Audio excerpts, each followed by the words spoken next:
Hello and a very warm welcome to the lounge in Club at 22. This is the first of what we hope to be many monthly shows here on the podcast where we invite guests on from different areas of Rangers fan content to sit back with a drink of their choice and chat all things Rangers for the month gone by.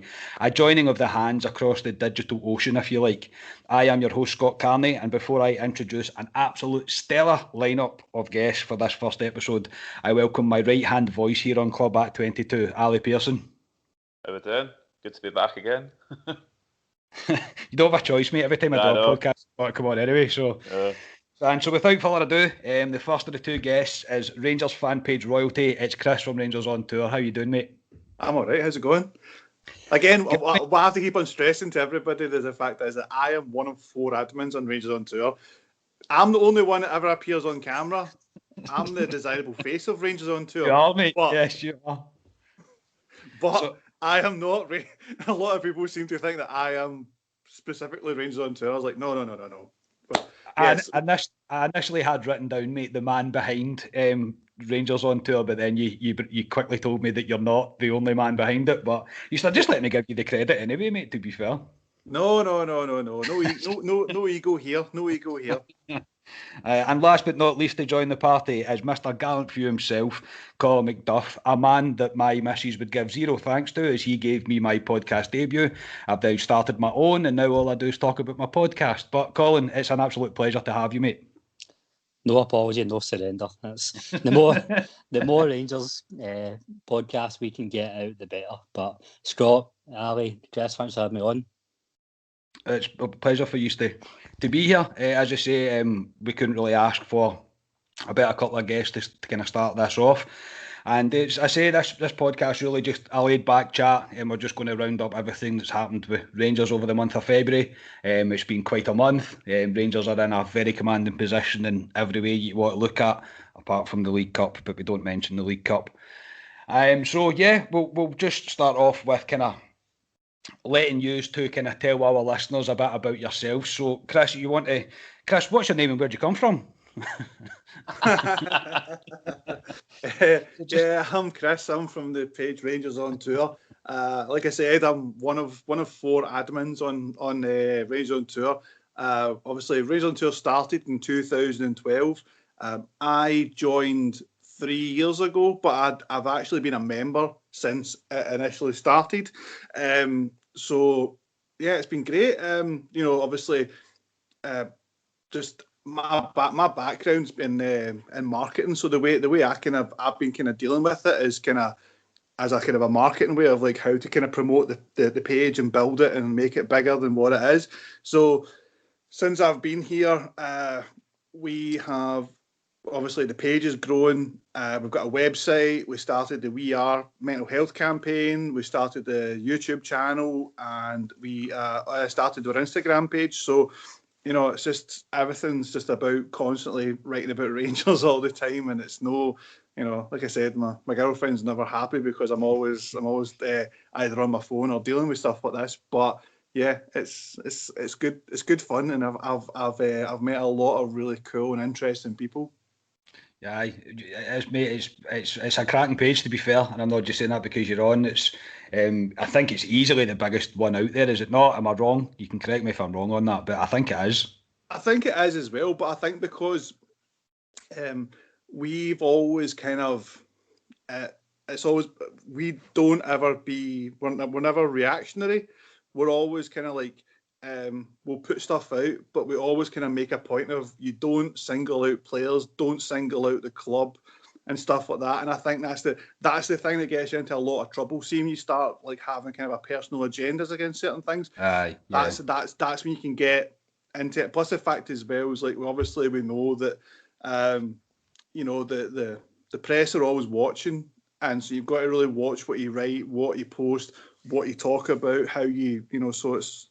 So we're very aware of what we're doing, and it's very kind of strategic. But yeah, just like I said, like it's been it's been so interesting in terms of like just meeting such a wide range of people from all around the world and stuff like that. Like I've got people who have messaged me who are from like I've got a boy who messaged me who's from Colombia. and he is a massive Rangers fan. He came over here and to go and travel, and obviously because of Alfredo Morelos, then just adopted Rangers as his club, and so he pure messages me all the time, and speak to people in like California, Australia, the Middle East, Africa, and then obviously your everyday fans that live in Glasgow or in the Central Belt. So it's great. It's always interesting to kind of see what everybody's perspective is. Did he take any credit for Alfredo coming to Rangers now? No. But I probably think my biggest claim to fame for Alfredo was it the 2-0 game.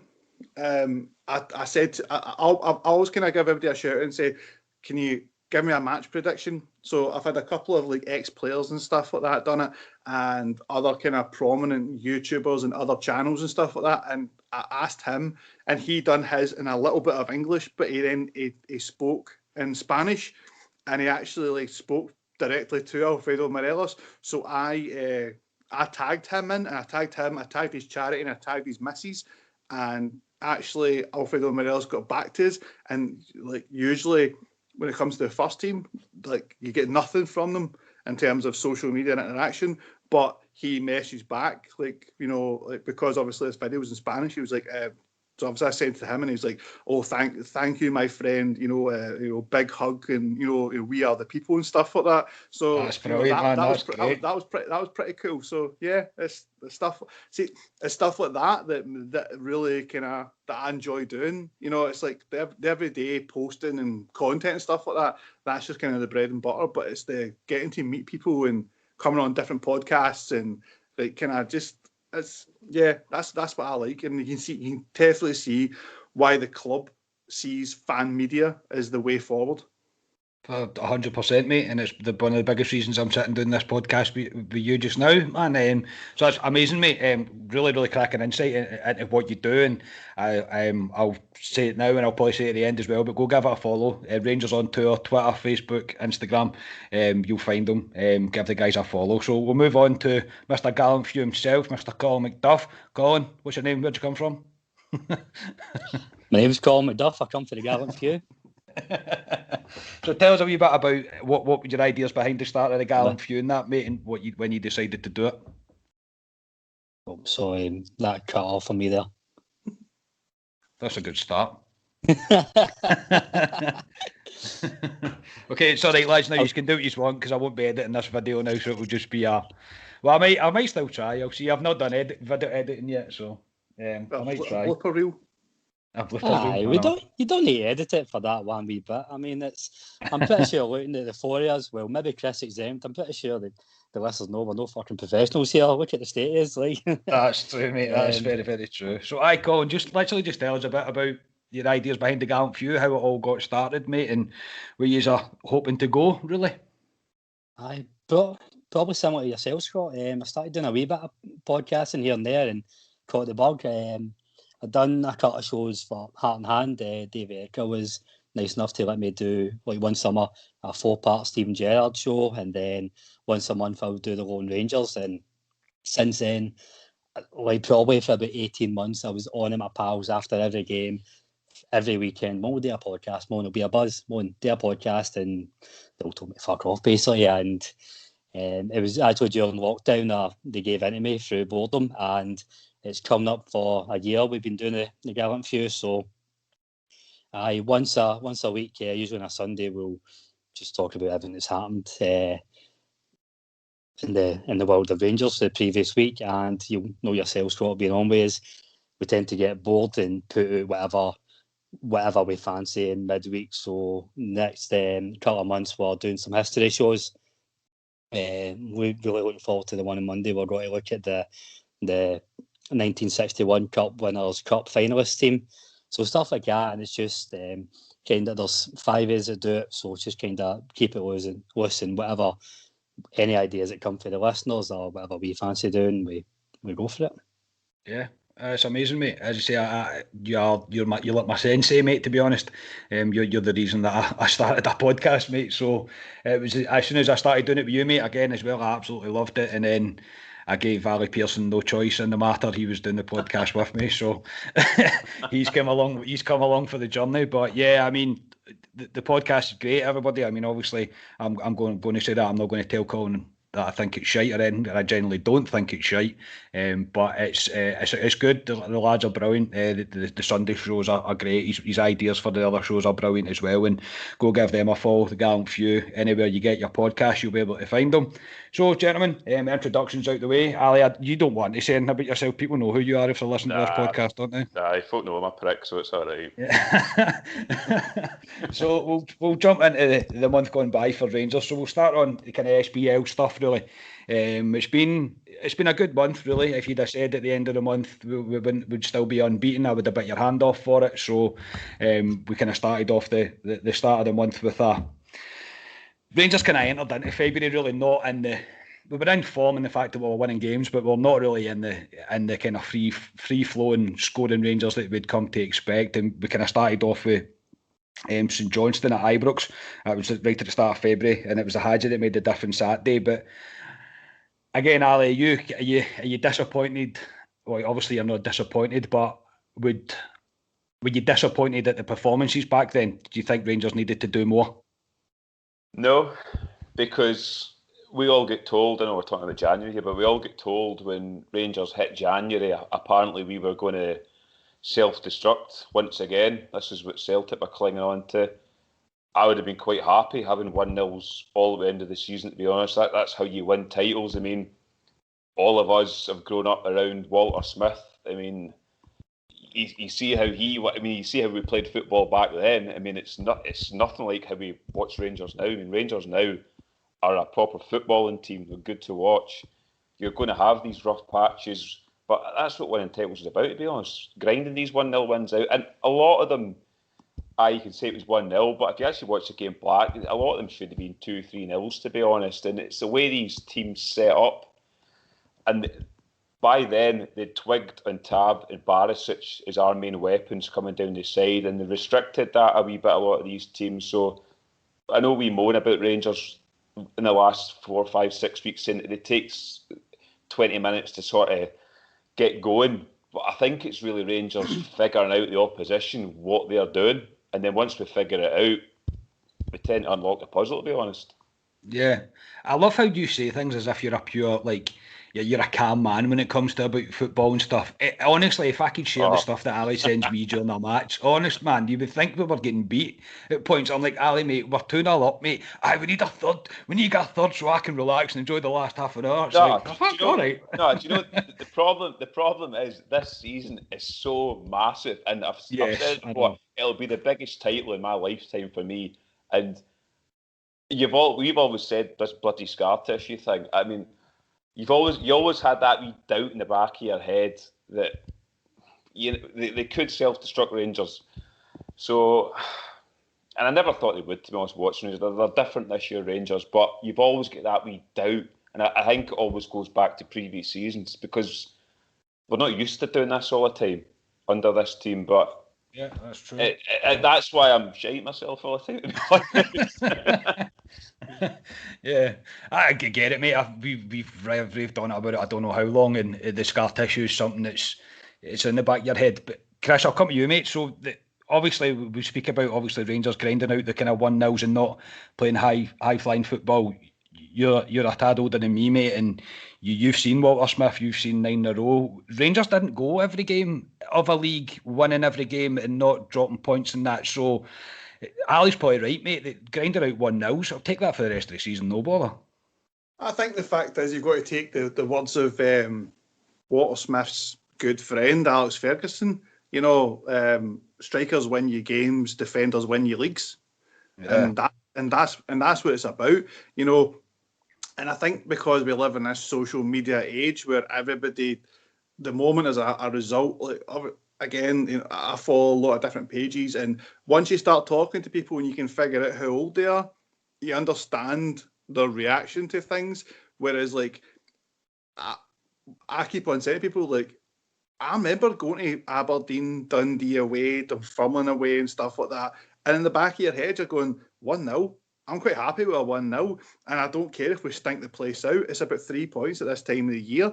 I think obviously as well was like I'm in a group chat. Well, I'm in a group chat with the boys on the page, but I'm on a group chat with the boys from True Blue Loyal as well.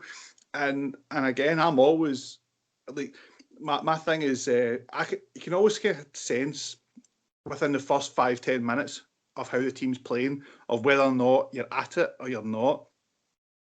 And I think that even these games at 1-0s, just watching the structure of the team, the build-up play, how everybody knows what they're supposed to do, what they're supposed to do, and how the whole recycling the ball and stuff like that. This has been an evolution, a 3-year evolution to get us to this point. Obviously, would have loved it if we'd have just right out of the gate, Gerrard smashed it and we won in the first season. But I think I'm a strong believer of you find out more about people when you put them under pressure than you start winning. And I think that's clearly obvious what's happening on the other side of the city. You've got a team that's had nothing but unmitigated success. And the first time they've really, really, really been put under pressure, they've collapsed. And I think that's the difference between us and them this season. The fact is that we're not scared of anybody. There's nobody we're afraid of. Like we could go out and we'll play the exact same way against Ross County, the same way we'll play against Benfica. That's and that's it. And I think the fact is, like, obviously the first couple of seasons you're sitting there looking at it going, oh, but then look at Gerrard and this and that. And I think the fact is, for his first couple of seasons, I think a lot of players were very intimidated by Gerrard. So I think now they realise that he really, really trusts them. And I think the fact is, when you've got a guy who's not only just a good football player, a generational football player, can turn around to you and say, you're a really good football player, the sky's the limit. The sky's the absolute limit for you. Yeah, you made the point, mate, that defenders win you leagues. Alan McGregor wins you the Europa League. So you heard it here first, everybody. Alan McGregor's going to win us the Europa League, I'm telling you. But no, I mean, you're 100% right, mate. And I think the different reports that you hear from people that have had kind of close interactions with Gerrard and stuff, again, obviously I'll name drop David Egger from Heart and Hand, but he said before, he's got the aura. He's got the aura around him. When he walks into a room, everybody takes notice that he's walked into a room, and that's the kind of manager that Rangers deserve. That's the kind of manager that Rangers need to have. That man where he's the guy we all look to take us the way we want to go, and I think it's massively important. I mean, I'm intimidated by Steven Gerrard even when I watch him in an interview. Do you know what I mean? I'm like, it's like I've loved Steven Gerrard for years. Before Rangers days, in his time at Liverpool and stuff, I've been a massive fan, and I'm a huge Gerrard fanboy, and I don't hide it. I really am, but I'm a ball hair away from getting a Steven Gerrard tattoo in my face, by the way. Like, I'm close. I'm not far away from doing it. So, Colin, are you kind of in agreement with obviously what we've been kind of speaking about, that you'll take a kind of 1-0 win for the rest of the season? I was just thinking there, see if in like 10 years' time and we're doing the lounge and we're reviewing back the season of 55, we're going to look at all these 1-0 wins and scraping through games, and it's going to be, we're going to talk about character. We're going to talk about that this like league winning team just having belief that they can get it done anyway. Apart from Dundee United, I've not enjoyed the league game since December. I've hated every minute of it. I really have. I know in my heart of hearts that when I look back at this season, it's going to, everything's, when you take the emotion out of it, it does look better. When you take the emotion out of like the games against that we're going to come on to, like St Johnstone, Kilmarnock, Rangers didn't really look too much in trouble. But when you're watching it, I just can't enjoy it. But what Ali said there is that Scarta issue. I remember Walter Smith's last season, and Rangers would play fairly well for the first 55 minutes every game at Ibrox, then just down tools at 2-0, and it was horrible watching. But you never once thought that they were going to drop points. You had that belief because they'd been there and done it, and it's just because of the Scarta issue the last few seasons. So 3 games time, I'll start enjoying the football, but right now I'm an absolute wreck every game. Again, mate, we're all pretty much in the same boat, I think, and it's. I tend to not, during a match, I tend not to get too bad it's more before the match that it proper hits me. I think even obviously since we've started doing the podcast, you kind of watch a game differently as well, because you've got to look at a lot more than what you usually do, Colin. You'll know yourself.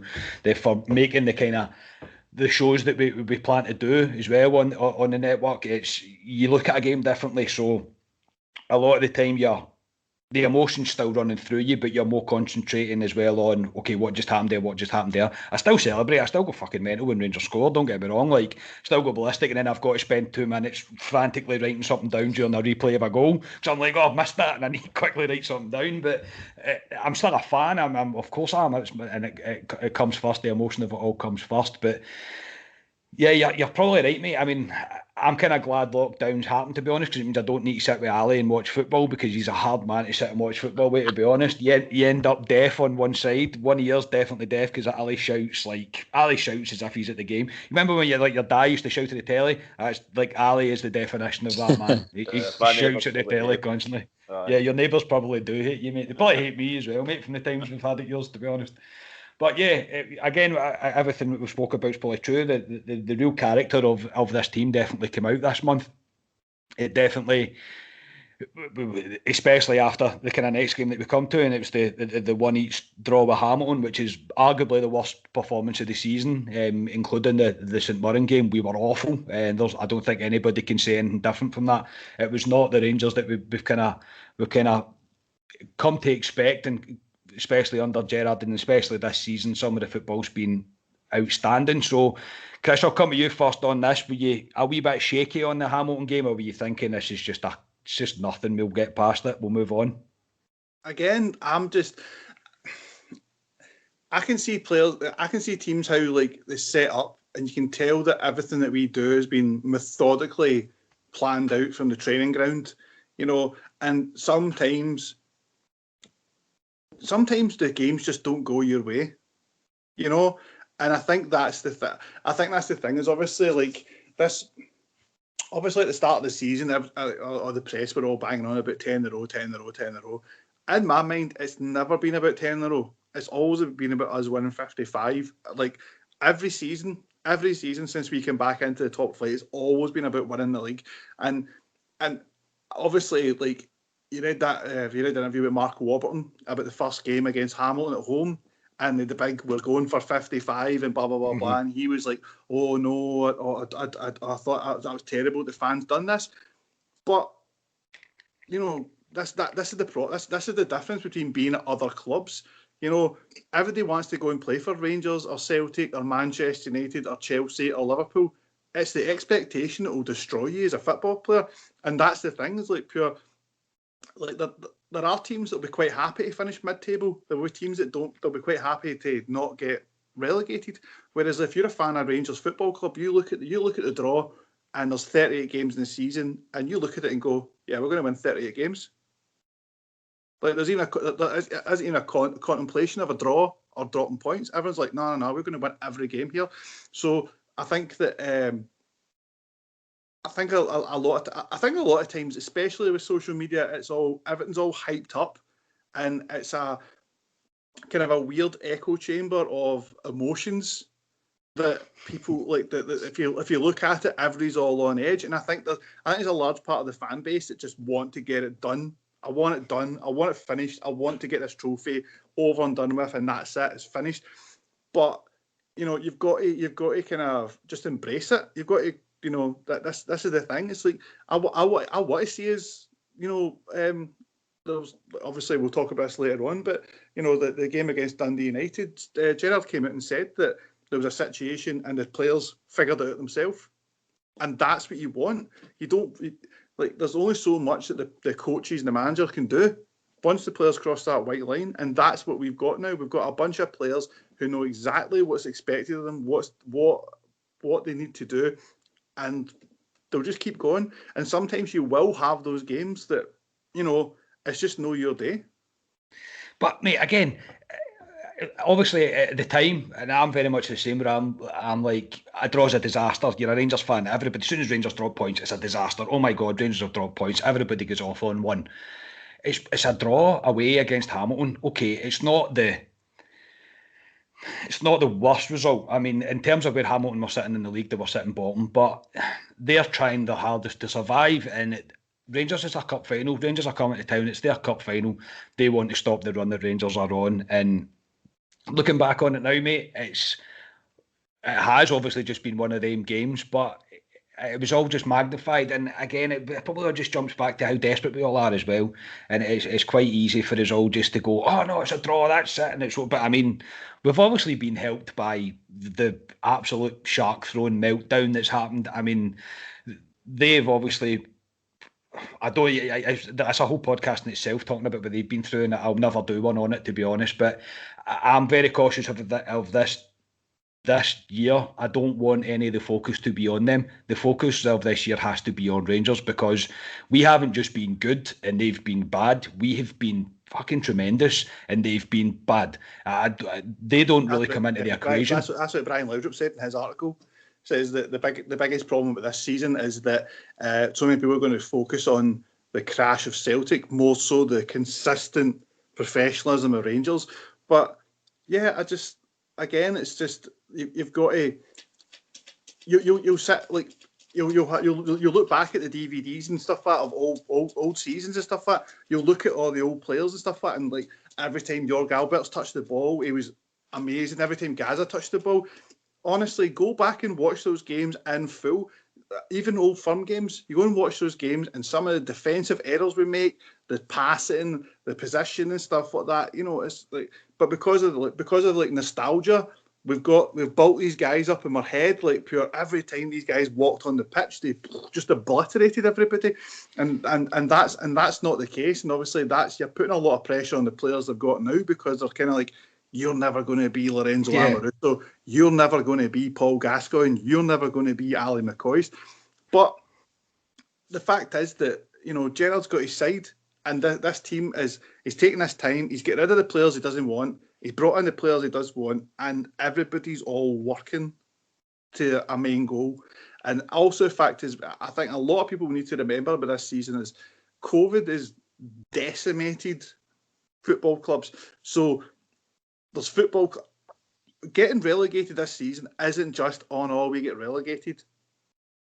Any team that drops out of this top league and goes down to the Championship financially, like obviously Hearts are okay because Hearts are bankrolled by a wealthy investor, but you know, like Hamilton don't have that. So if Hamilton go down, at this time of the year, everybody's fighting for their life, and all these teams want to finish in the top half of the league or stay in the league. So you're not going to get any easy games, you know. So it's not going to be that way. I would love to turn up and watch the games and roll teams over 3-4-5-0 every week, but they've got an objective that's in their mind that is just as prevalent as ours, and yes. for them to get that point or whatever, then that's good for them. You know, look, Hamilton got a draw against us, and it was the last home game for 4 home games, and you know they went and beat Motherwell in the derby, and you know so you know that kicked them on.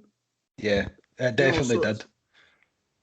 So you're right, mate. As I say, and again, it kind of goes back to the point as well that Rangers is everybody's cup final, and it's definitely not a disaster in the grand scale of things. Colin, we'll move on to the next game. We'll obviously don't want to spend too much time on the kind of disappointing result of the month, if you like. Not that it was that bad, to be honest, but we'll move on to Rangers v Kilmarnock at Ibrox and the Ryan Jack wonder goal. Jacko comes back like he's not missed a beat, mate, and slots into the team like he's never left. Scott, see my notes in this, and I tried to do my homework, Chris, but the only note I've got on this game is Ryan Jack. So I've got. What more can you say? No, this has gone back to my earlier point. See, at the cold light of day, I was nervous watching this game, and I was like, "Come on!" I wanted a reaction after Hamilton. Going back and rewatching the game afterwards, we were so comfortable in this game, and you know, I think we did get a reaction to Hamilton.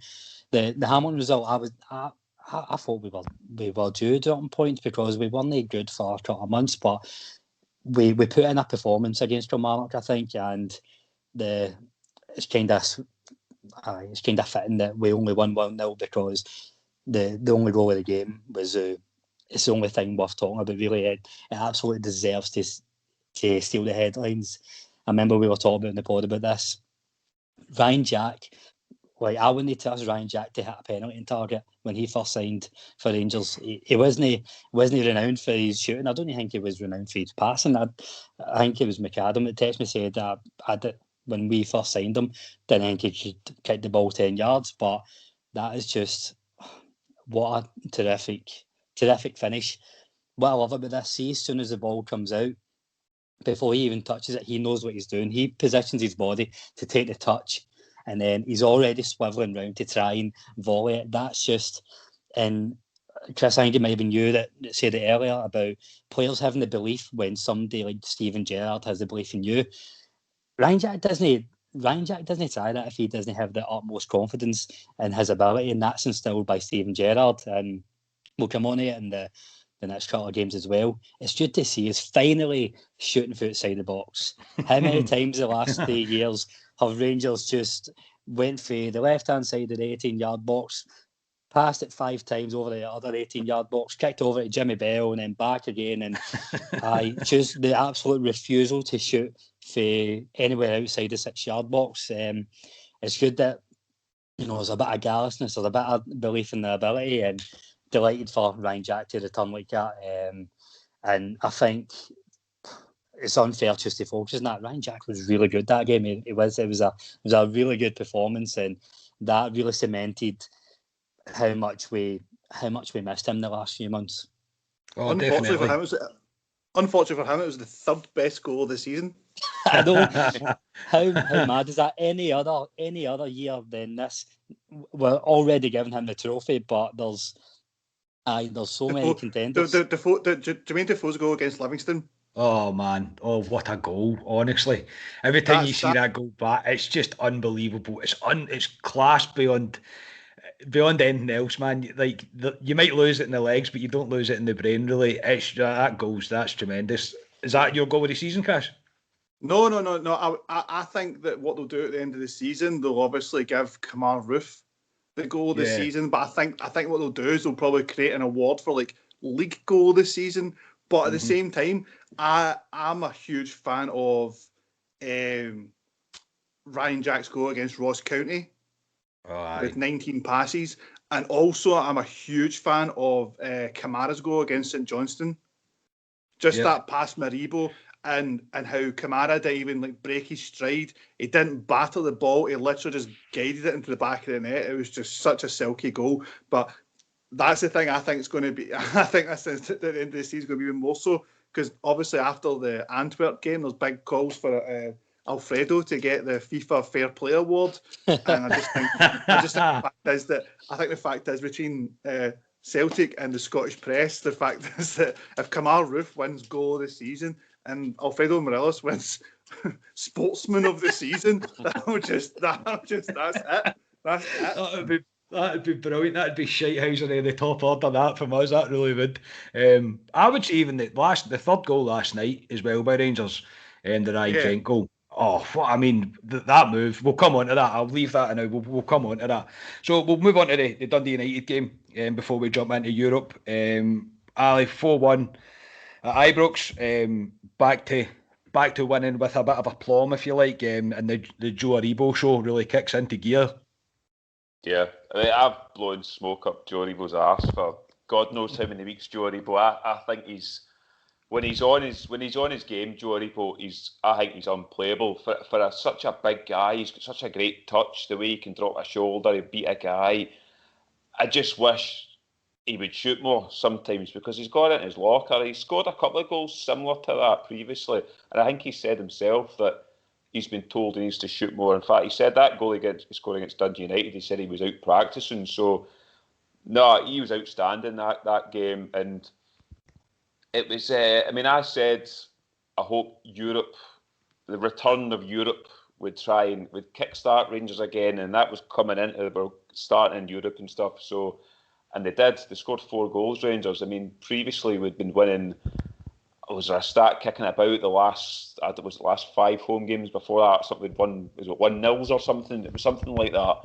So we weren't scoring many goals, and I actually give a bit of credit to Dundee United. I mean, I said on our pod I would give credit to Dundee United. I thought they came and actually tried to have a go at Rangers and play football rather than Kilmarnock came, sat back, didn't really offer much apart from maybe the last 20 minutes because it's 1-0 like these teams do. So I said when Dundee United came, I says this will suit Rangers because the way they're not set up, Dundee United, the way Mickey Mellon plays, they're not set up to sit in like your Kilmarnocks, these other teams are just sitting against us. And it kind of played that way. It was very similar to the first home game we played Dundee United where it was 4-0. And again, the first 15, 20 minutes, it pressed us really high up the park and did quite well. But once we get that goal in front of them, it knocks the stuffing out of them. And obviously we went on to win by quite a few. And obviously Alan McGregor helped us out that day too. But no, I thought it was a really good performance for Rangers and Joe Aribo in particular. I mean, I like him in the front three. I know a lot of guys like him in the midfield three because he's deeper, he can then drive with a ball from deeper. I think we shoehorn him into the midfield three because Hadji's come on to such a game now that he needs to play up in the front three now. So, me personally, I prefer Joe Aribo in the front three, but I see why Gerrard does it. He's kind of said we play him slightly deeper to put a Hadji in because that's where Joe Aribo would usually kind of play on the right-hand side. And I think Hadji, to be honest, just talking about Hadji there, since just before Christmas where he appeared, he was so far out the picture at Rangers at one point, and fair play to the boy, he's come right back in and he's made himself undroppable again, Hadji. But no, it was a great game, that one, and yeah, we'll obviously come on to how Rangers have played after that, but starting to score goals was a positive for me. Definitely, mate. I think the Joe Aribo and even Gerrard in his comments after it said that Aribo's back now and he's back to like being 100%. And there was a press conference as well. I think it was before the Antwerp game where Aribo said himself that he'd obviously struggled a wee bit coming back from injury at the time and kind of mentally didn't really know how to cope with it. And Gerrard had spoke to him and said, look, he's been there, he's been through this, he knows what it's going to be, but just take your time, be patient, and it'll come back. Joe Aribo's a very special player. To me, I think there's little men that I've seen, and I'm talking the whole time that I've watched Rangers, that can control a ball and manipulate a ball the way that he does, and the way that it's Velcro feet. Do you know what I mean? It's stuck to his feet. Doesn't matter how many players in front of him. He really is a great talent, and he's kicked on something amazing for us, really, to be honest. And he's really shown his true potential. I think, in terms of him in the front three and the midfield three, I'm not fussed either way. 100% get that Hadji's also come onto a game, and I'm glad of that. And Hadji, I think, I'll not be around the bush. I think everybody in this team pretty much is bought into the cause now. I think everybody realises what it's about. They realise what the philosophy of football Gerrard and the team are trying to get across to them, and we've built something that everybody in that team knows what to do, knows where to be, knows how we're going to play, knows when we're going to press, when we're not going to press, etc., etc. And I'll agree with people in the press that are saying it. It doesn't matter who's in that team. They know what that role is. Doesn't matter if they're playing the left-hand side of the midfield, the right-hand side of the midfield, the deep liar in the midfield, in the front three. It doesn't matter where they are. Every single person is aware of their job, and we're so well drilled as a football team. I mean, it's just like, obviously the coaching staff, and we've heard rumours as Michael Beale was coming, how good he was, and how much people he's got so much praise behind him. He's coming with a lot of kind of big hype around him, and he's only went and proved himself right. To be honest, I think the way Rangers play football is really pleasing, and when it clicks and it works, it's tremendous to watch. So, gentlemen, see on that carry point, on, Colin. No, that's I find that's absolutely massive, because that's from the first team all the way down to the youth development, the women's setup. That's absolutely a club philosophy now. That's not just this season, and that's why it's so important. This is something that's got to be with the club when Gerrard moves on, when Michael Beale moves on. That this has been 3, 4, 5 years in the making, and that's what the board wanted to put in place when they first tear in. You know, speaking to my best pal Dave King a few weeks ago, but that's what he said, that like when you had to get that in there, mate, didn't you? You had to get that in there. Mate, did you not get the memo? I'm only coming on unless I tell you about it. Yeah, but that's something that's really important to remember. Like, we've been building not just to win the league title once and then allow Celtic to go and try and dominate again. We've been, we've put this in place from top to bottom, and that's no coincidence. That doesn't just happen over a season where you can play Kemar Roof or Hadji or Aribo all on the right hand side. That doesn't just happen over a season where you can play any 6 midfielders in the midfield and they all know. It's not quite the Dutch total football, but that's it feels like a proper football club. It doesn't just feel like, and I don't want to get ahead of myself, it doesn't feel like a one season assault. It feels like we're actually, but you can see the foundations that they were taught about with like Ross Wilson and stuff as well. You're spot on, mate, and I think your best pal Dave King, mate, has said it, and it's the saying that's circling everywhere. It's like the pack of cards, mate, and it's what's happened to them, and he fully believes that we'll kick on and be successful for a number of years to come, and it's hard to disagree with him. Again, without spending too much time talking about them, they've got a massive job in their hands to try and rebuild this. If Rangers recruit again well in the summer, and I expect a lot of players to go out, I think Rangers have to obviously balance things out, weigh things out the way that the club's obviously being run. It's obviously the model that we're going on, and I totally respect that. But if we get our recruitment right, and I've got no doubt that we will, because I fully trust in what Gerrard and Ross Wilson are doing, then yeah, they've got a lot to try and catch up with us. And the blue tsunami's been coming for a while, and it's finally arriving, and we're about to turn Scotland blue again. Thank fuck. It's been a long 10 years, but we're glad to be back. So we'll move on to the Europa League, gentlemen, and fucking hell, these 2 games are something to talk about, are they not? So obviously the first leg was away against Antwerp in the last 32. This game had VAR decisions, ref decisions, their keeper. Again, this really a podcast in its own, their keeper. The 7 minutes of terror at the end of the first half, the terrible penalty decision, Taven Roof getting injured, Rangers coming from behind to win, Kent finding his shooting boots. I mean, where do we start with this one, Chris? Where are we going to start with the first leg of the Europa League? Well, the big thing about that game is that you're in the last 32 of a knockout tournament, so everybody's there to win. Like, you'll have teams that go into the Champions League and Europa, and they're just quite happy to be there. So obviously, Gerrard's got a mindset of, we're going to do better every season, and that's, so the first to go from the first round to the group stage in his first season, was it only 7 teams have ever done that? And then he does it in the 2 years in a bounce, and then that season he goes to the last 16 as well. So he's definitely kind of set a challenge to his players and a demand and an expectation to them. I think, again, watching that game, I think that some of the refereeing decisions in that first game was absolutely, I don't know what was going on. I think he won a competition to be a referee. Ludicrous decisions, some of them, mate. But at the same time, like you said there as well, like Tab going off and Roof going off and stuff like that. Like, if you were any other team in British football to turn around and say, oh, you're going to lose your captain, you're going to lose your midfield engine player, and you're going to lose probably one of your best in-box strikers, but we still go out and won 5-2. What other team out there is going to turn around and go, right, okay, we've lost Ryan Jack, but okay, we'll still get these guys and we can still put these guys here together. But absolutely huge respect for Leon Balogun. Obviously, he can play right back, but he's more to playing in the middle beside Goldson. But I thought he's put an absolute shift in for us, and I think that's the difference. As the fact is that a lot of managers put square pegs in round holes, and obviously we'll hark back to Walter Smith, and that's what Walter Smith used to do.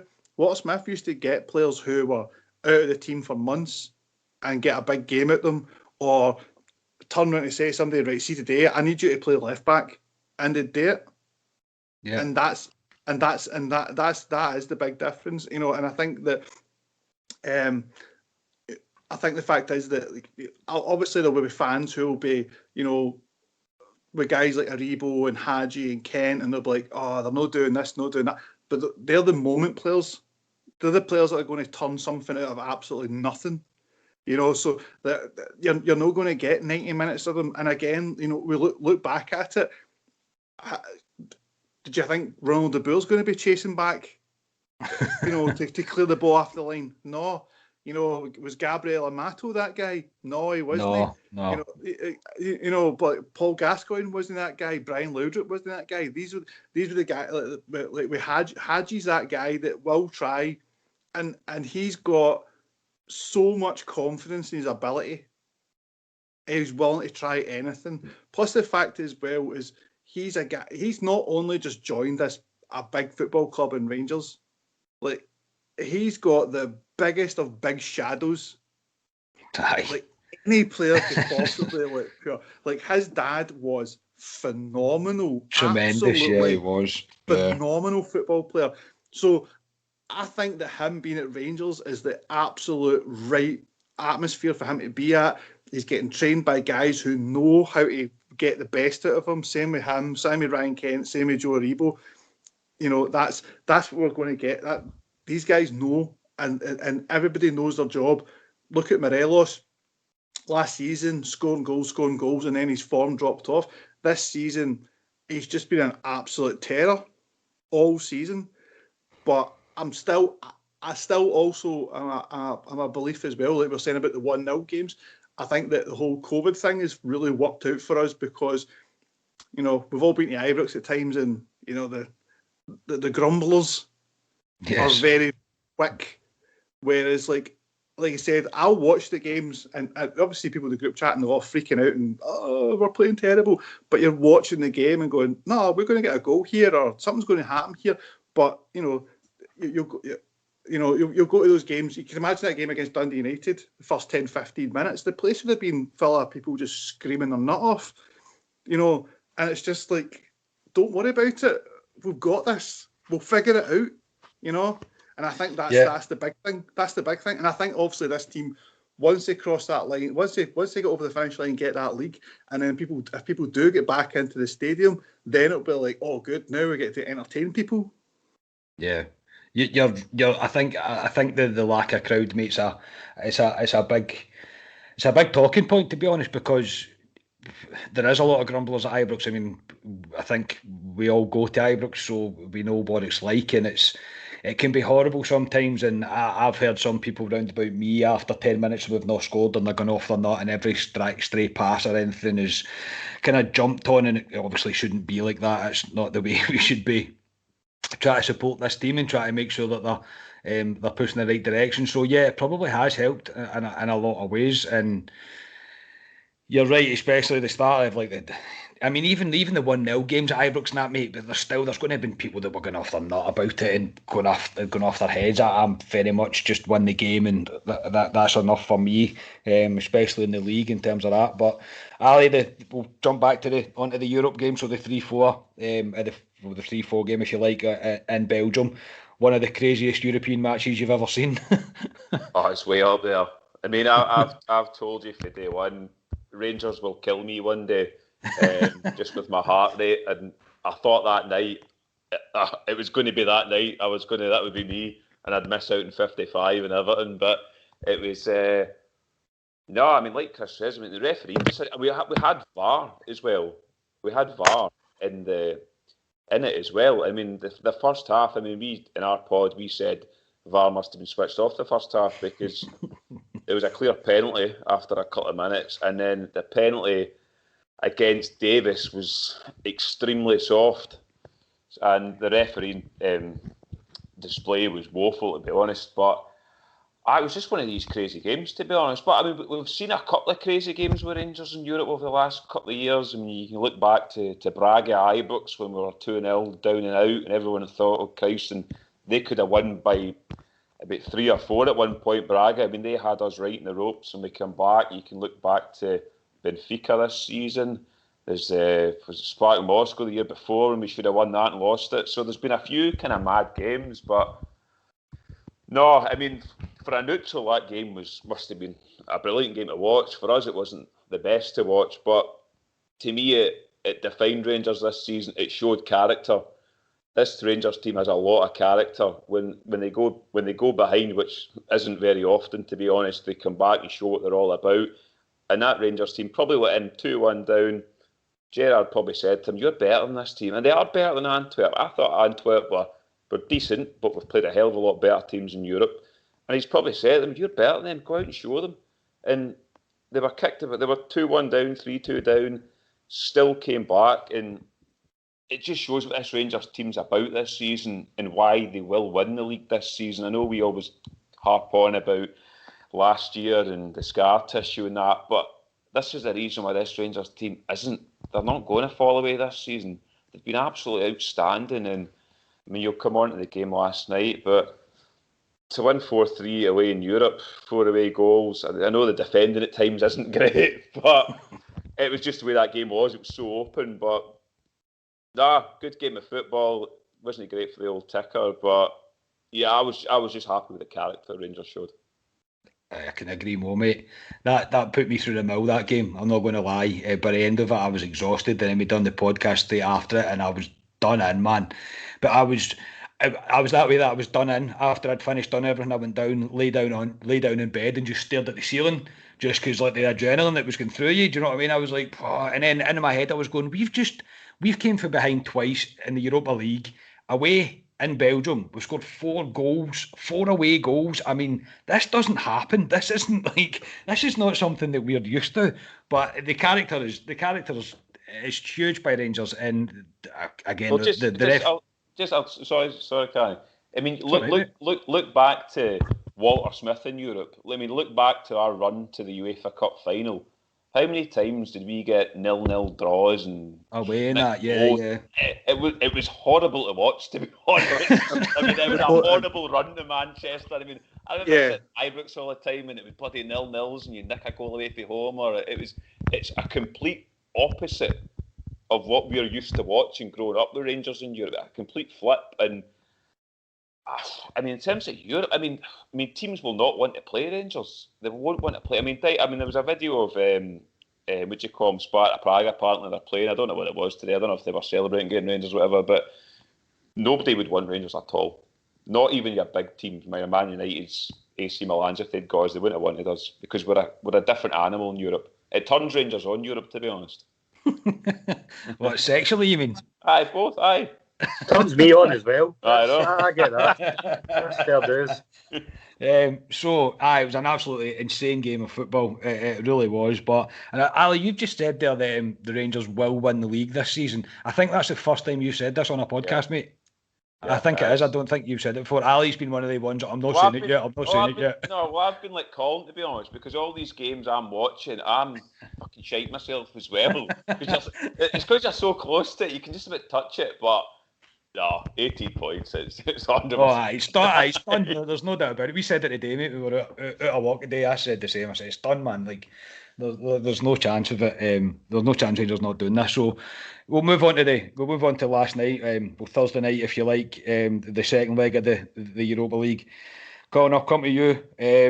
Before the game even kicked off, there was controversy right from the start, obviously, with the COVID-3, if you like, not the 5, but the COVID-3 making an appearance on the bench. Now, I don't think there's any Rangers fan in the world, and I'd be shocked if there is one that said they saw this happening last night. I was not jaw to the floor, but I thought, whoa, this is a big call from Gerrard. Do you not think? No, totally agree with you. Everybody has been honest, and they'll go back and say yesterday, like looking back, didn't they see that happening? Where I think I'm maybe got to get a bit of stick here is, was it the right call or not?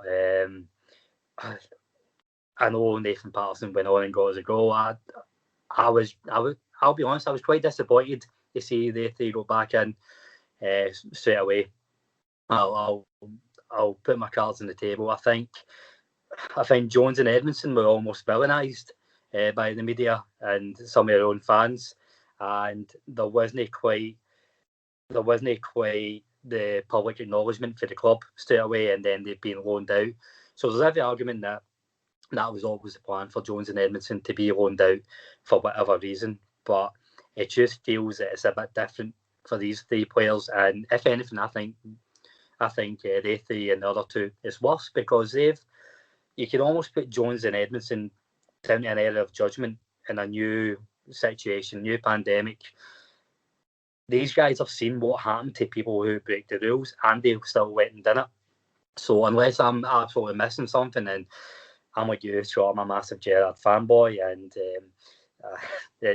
I hate when he gives that look to annoyed journalists at the press conferences. It terrifies me. So it terrifies me the thought of just he's never really listened to this, I don't think, but it's still I'm shaking myself just. You never know, mate. You never know. You never know. Saying publicly, I disagree with it.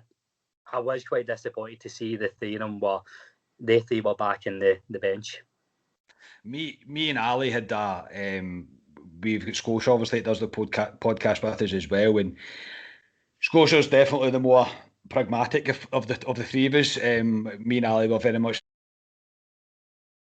Ali was sacking every one of them. I wasn't quite as far along as sacking the three, but I didn't expect to see them this season. I honestly didn't. I didn't think they would be allowed the opportunity to do it.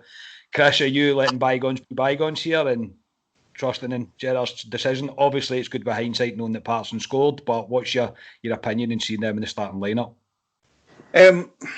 Again, as a page, we made it a point just to talk purely about what the club had stated.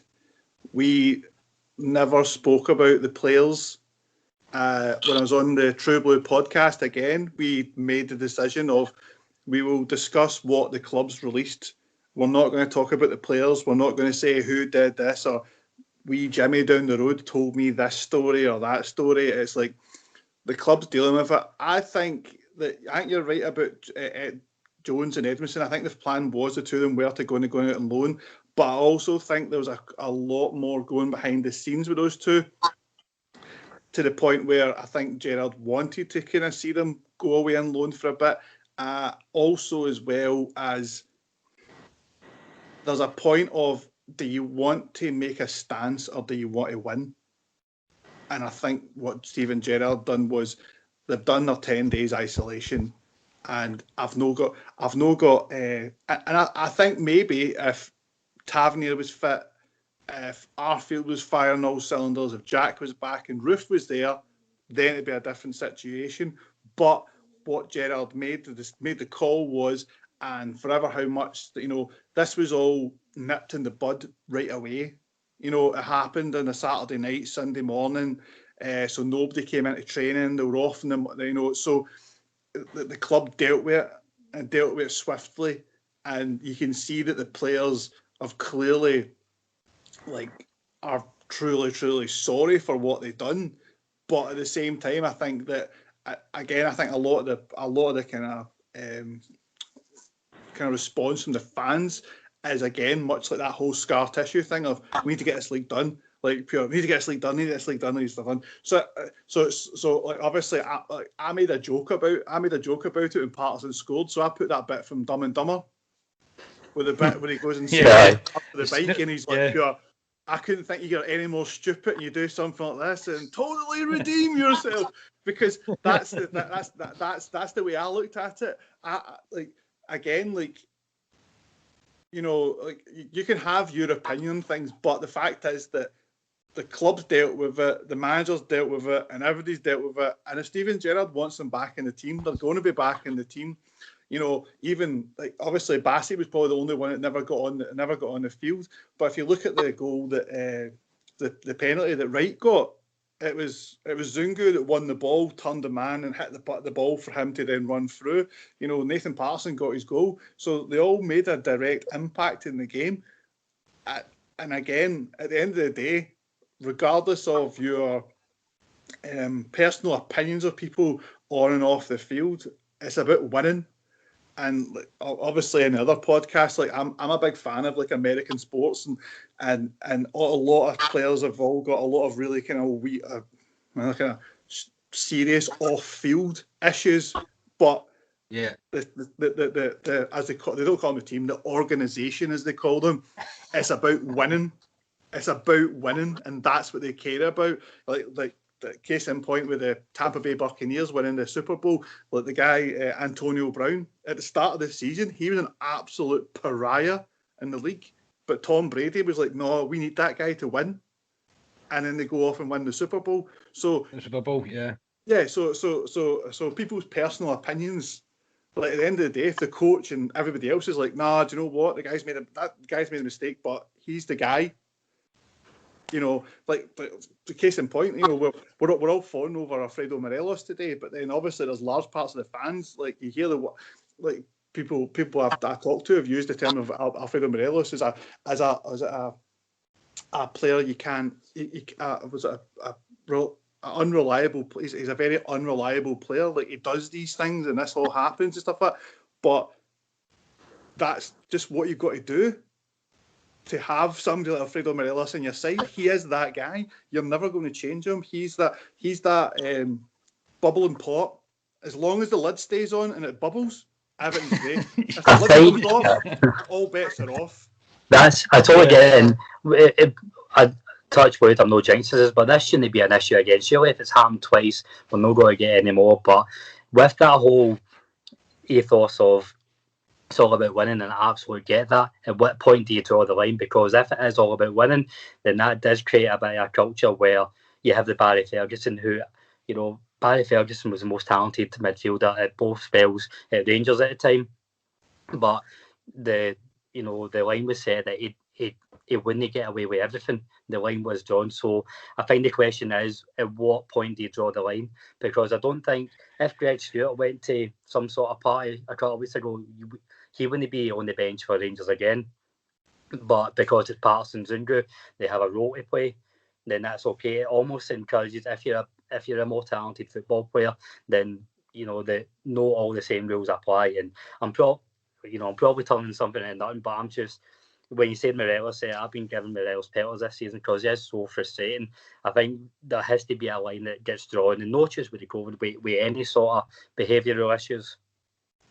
I think the same as well as with Gerrard himself. Gerrard himself last season, a lot of people could say that COVID saved Gerrard because after that loss to Hamilton, you know, and the loss to Hearts away and stuff like that, there was people were calling for his head, but right now he's the guy, and he's absolutely, and that's the thing. It's like everybody's constantly learning and everybody's constantly growing, and nobody's an expert at anything.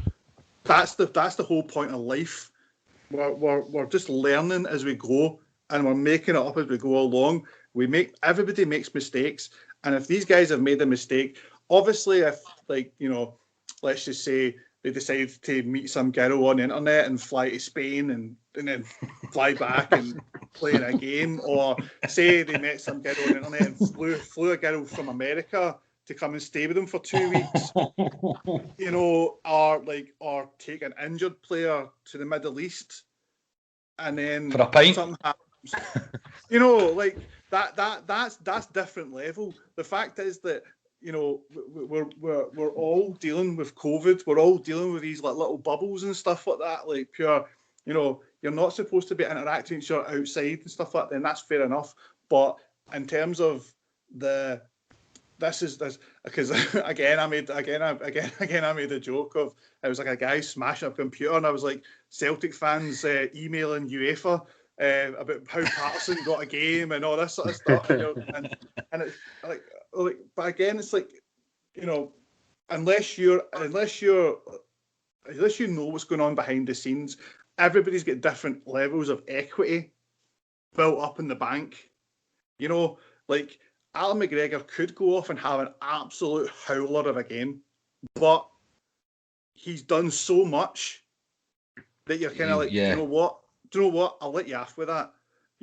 Like the guy's married now. So obviously this nickname he's got is finished, but he's got this reputation of being a bit of a rascal and big McGregor. But again, but he's a good goalkeeper. Like Paul Gascoigne had his troubles off the field, but on the field, it's just. I think that again that we're in this kind of really, everybody's in their house, everybody's on social media. Everybody's blowing everything up more than it is. It's just the fact is that the club dealt with it. The club's told them all to go away for 10 days. They've passed the 10 days. If I don't think they would have ever broke the 10-day isolation rule to bring them back in the team. But literally, they're ready, and they've probably turned around and said to them, see, while you're away, this is what you used to do for 10 days, so stay fit. It's not like they've went home and sat in their arse and played video games, you know? And I think, but again, like we're talking about like scar tissue and stuff like that, that's the thing. Everybody just wants to get this over the line. Everybody just, it's just this pure, it has to finish. This has, I can't believe that it's real until you physically see James Tavernier hold that trophy. Oh, I can't wait for that day, mate. I'm longing for that day. I'm desperate for it. And I suppose we've just got to put it down to and Gerrard we trust, and in the club we trust, and they're making the right decisions for the club. And last night, Patterson's come on and he scored that goal, and he's redeemed himself. I mean, you can't really take it away from the boy. He was on the park for about 15, 16 seconds, whatever it was, and he's buried it, and he's put Rangers in total control of that game. But obviously, Chris, you'd mentioned Alfredo Morelos, and Ali, I'll come to you now, and we'll wax lyrical a wee bit about Alfredo last night. He was truly unplayable. Oh, that's the word, unplayable. I mean, he was back to his best, Morelos, last night. I mean, those defenders didn't know how to deal with Morelos. I thought the first 20 minutes, him and Kent, the link-up play with the two of them was brilliant. I thought his hold-up play was brilliant.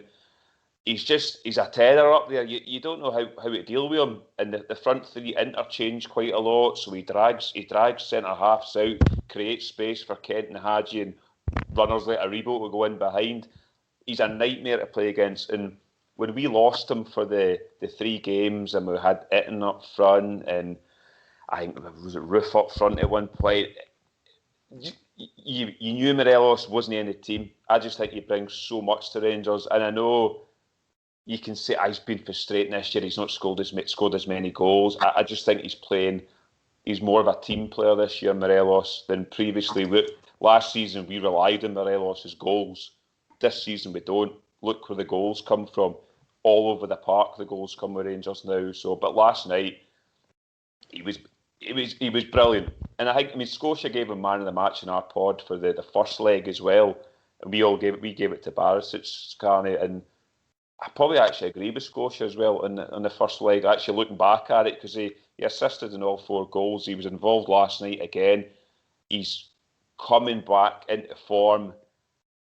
And obviously we go to the other side of the city in 3 games' time, and I would just love it for him to score the winner that just sinks them to win the title. And it's the one thing I really, really want with Morelos. And even last night we got the wee 50-second interview with Alfie last night, which was a good one by Rangers. I mean, I'm still thinking it was a voiceover because they had the face mask on, so it was a voiceover. But it was because all we've heard for Alfie, we spoke today. All we've heard for Alfie is "We are the people, Merry Christmas," sound bites from him basically. So to actually listen to him last night, it's like I can't actually speak English, all right, but no, he's coming into his own, Morelos, at the moment now, and he was outstanding last night. He really was, and I think he'll kick on the rest of the season, and really he'll start to score a lot of goals as well now. Yeah, I think he was actually playing on how much English he actually knows as well. He's no daft, Morelos. He knows fine well. He's not a silly boy. Do you know what I mean? It's only Instagram lives he does sometimes. He fully understands. When he's on that. He fully understands English. He knows exactly what he's talking about. I think the thing that you're saying that as well about Morelos is like having players like for the last 2 seasons, we've had Morelos in this absolute purple patch of goals from the start of the season up to Christmas time, and it falls away. And the player that I keep on bringing up is when Walter Smith was there, Kyle Lafferty. Kyle Lafferty was hopeless until the last 3 months of the season. And then he would just turn up and absolutely just destroy teams.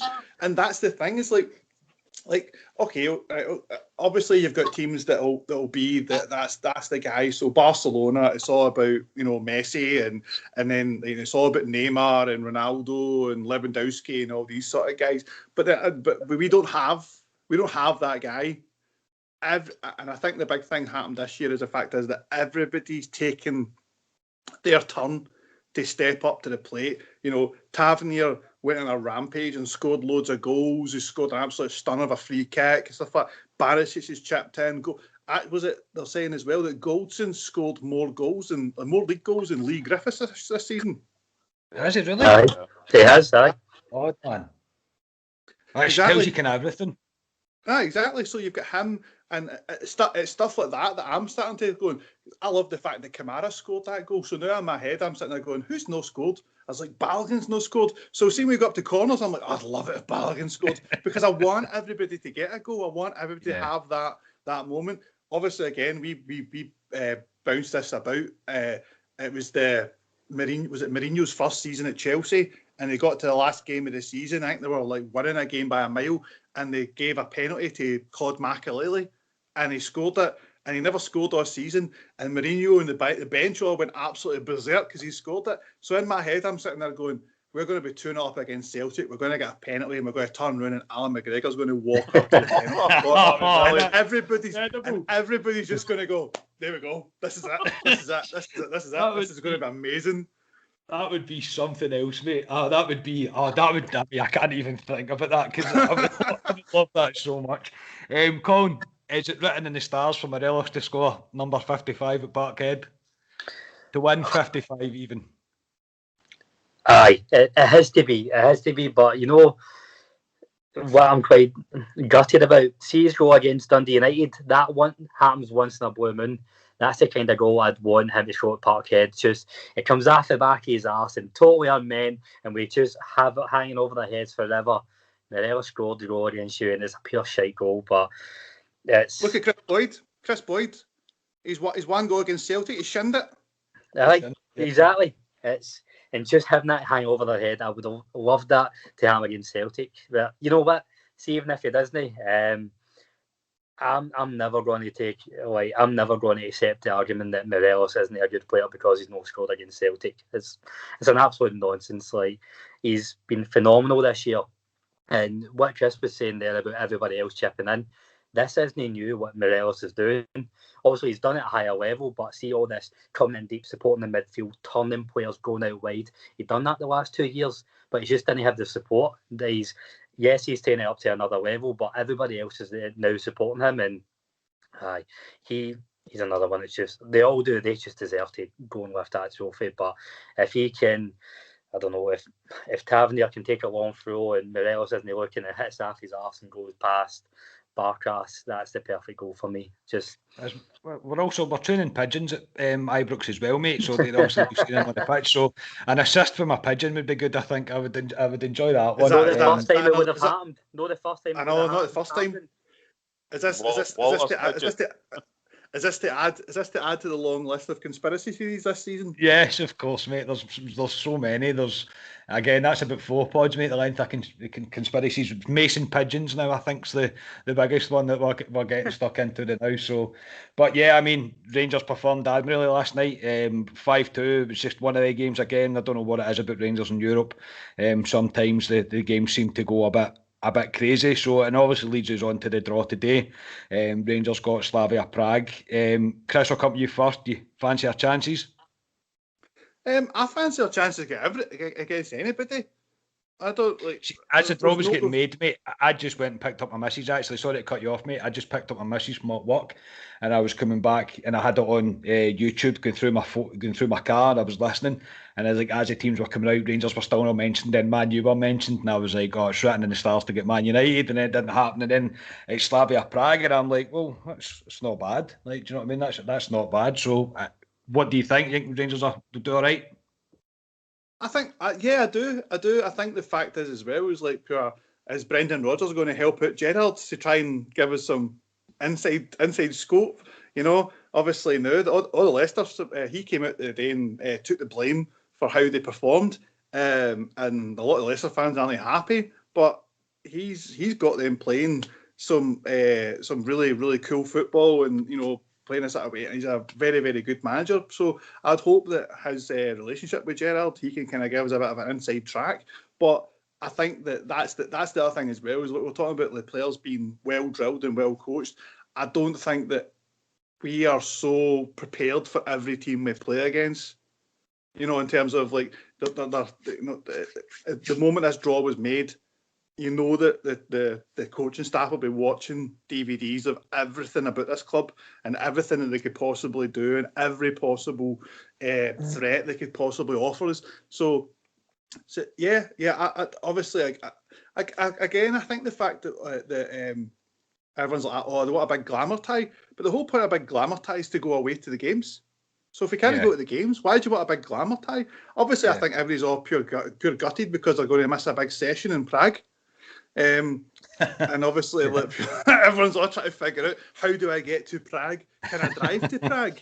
Do I have to get a COVID jag to go to Prague? And that's that. I think that's the one more than anything else.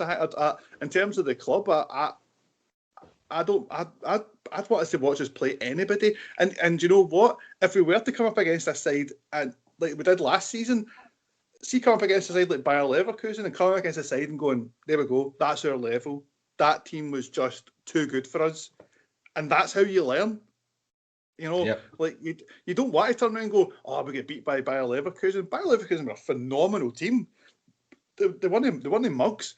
So, and for us, and I think the fact is our coaching staff have probably looked at them and went, look how they play, and it's, we've learnt from it, and it's benefited us, whereas other people see a defeat as in like, oh no, it's the worst thing that's ever happened. It is what it is. But again, that's just me. Colin, you fancy a chance against Slavia Prague, mate? It's that cliche. You don't get any easy ties at this level. You don't get any easy games, but Groningen, they're a decent mob. They put out Leicester, so Rangers will have to be at it, but there's every chance that, well, no every chance. I'm confident if Rangers play at their absolute best and set up right, we can go through. I like what Chris said there about the testing your level. I wanted a Man U at Arsenal because I wanted to see how Rangers put up against an English team, because I don't think maybe out with the top 2 or 3, but I don't think England's all it's made up to be. But maybe we can get one of them in the quarterfinals. Who knows? Watch this space. Fingers crossed. Ali, what's your thoughts against Slavia Prague? I was the same as Colin.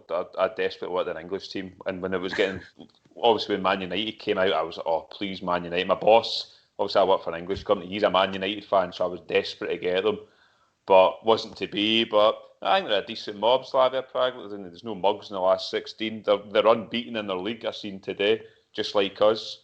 So yeah, I think they'll be a decent mob. I know they get put out in the Champions League qualifiers by Midtjylland, who we obviously beat previous season, but no, I fancy Rangers against anyone in Europe at the moment, to be honest. And they took their 2 goals against Leicester really well. Yeah, really well. And I think that's the big thing that stuck out. Is obviously Leicester are we're in this kind of group of this kind of new generation of managers of this high press Bielsa style football. And this is what everybody all wants to play, and we're one of these clubs. And I think Leicester, again, Brendan Rodgers is definitely a kind of a disciple of Bielsa, like Guardiola and all these people. And so I think that to get caught in the break, I think the big difference is that we've got players that are waiting to get back and defend as well. So but again, I hope we take our lessons from Benfica. So talk about finding a level. I think in both ties at Benfica, there was bits where we were quite lucky to get away with the draw, but in other points we're kind of unlucky to win the game. So I think there's so much in the Benfica games. We've done so much, played so well, and going forward, but our defensive aspects and losing our shape and switching off, we need to learn a lot for that. So I think if we learn the mistakes for there, we'll be fine. The way I looked at it as well is like the way how we played against Benfica. If that was the last 32, we'd have went through. Yeah, true. Yeah, I know. Yeah, But my opinion on the next opposition, Slavia Prague, is fear no foe. I don't mind who it is. Just let's come give a go if you think you're hard enough. I think we can compete with any team really left in this competition. Not saying that I think Rangers are going to win the Europa League or anything, but stranger things have happened and Rangers are looking good and we seem to be kind of hit a bit of form just now. So, gentlemen, we'll wrap up tonight. The taxis are waiting outside. It's time for us all to go home. So just first off, Chris, thank you so much for giving your time up tonight, mate, to come on to the podcast. I really appreciated it, mate. No problem at all. I'll come on anytime. Just give me a shout. Give your Twitter shout outs and whatever else. Rangers on tour everywhere. Yep, Rangers on tour, everything. Just find us and we'll be there. And also as well, our website, rangersontour.co.uk, and our mental health campaign, We Are. Obviously, the reason why we've done that is because we are the champions, we are the people, and we are here to help. And that's done really well through. I think that's probably been our biggest achievement this year. Just giving people that opportunity and a space to go to, and showing that there are things out there. And that's our mission from the start. If we could help one person, we've already succeeded, and we've helped a lot of people. So. That's our biggest thing. Here, mate. I'll raise a glass to that. That's a fantastic cause, mate. It's absolutely spot on. Go get to it. There's always somebody there to listen if you need to talk. Every one of us sitting right here, right now. You follow us wherever you follow us on Twitter, Instagram, wherever you follow us. Our DMs are always open. We are always here to listen. We have to look out for each other. We don't call ourselves a Rangers family for nothing. So well in, Chris, mate. And again, thank you for your time, Colin. Thank you very much, my friend. You'll probably be sick of the sight of me now. No, mate, it's always a pleasure. Always a pleasure to come on and I speak about all things Rangers. I really enjoyed the night speaking to you. And again, you're Gallant Few everywhere. YouTube, Instagram. We spam you everywhere. YouTube, Instagram, Spotify, whatever. I'm not going to lie, if you want to listen to 4 idiots on a Skype call, come give us a follow. That's top of the Rangers. It's kind of the concept behind this podcast tonight, mate, to be honest. But yeah, again, mate, I really do appreciate it. And Ali Pearson, thank you. You didn't have a choice, but thank you very much, mate. I know, it was good to do a different pod with Chris and Colin. It was decent, so hopefully we can do a few more down the line and see what happens. Yeah, we'll hopefully have you on again soon. So yeah, this has been the Lounge in Club at 22. Thank you to everybody for listening. Please like, subscribe, follow, share it anywhere that you can. We really do appreciate it. And also go follow Rangers on tour, follow the Gallant Few, real Rangers content. We're all here to support fan content. It's the way forward for us and for our club. So we'll speak to you again next time. We have been Club at 22, the Rangers podcast. Cheers.